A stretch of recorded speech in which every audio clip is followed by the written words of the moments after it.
Nay, may gusto manligaw sa akin. Kaya lang, kailangan ko pa muna magpaalam sa'yo eh. Kasi sa pugi kong to, liligawan na ako ng classmate ko, Nay. Payag po kayo, Nay? Anak, okay lang yun, anak. Ang importante, maging kayo. Huwag mo na intindihin yung pag-aaral mo, anak. Kasi, pasalamat na rin ako magkaasawa ka. Hayaan mo na yung mga pag-aaral mo, anak. Mag-asawa ka na lang. Okay lang yun, anak. Sagutin mo na. Ako nang bahala sa kasal.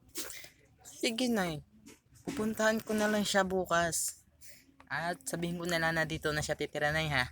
Ikaw na bahala magpakain sa amin. Ikaw na rin mag-alaga sa kanya. At ako naman ang hihiga. Di na ako mag-aaral, Nay. Mag-asawa na ako. Basta, libre mo lahat. Nay, pag nag-alis ka na, Nay, sa bahay, iwanan mo kami pambili namin, Nay, ha? Kahit isang bilog gin lang, okay lang yun, Nay.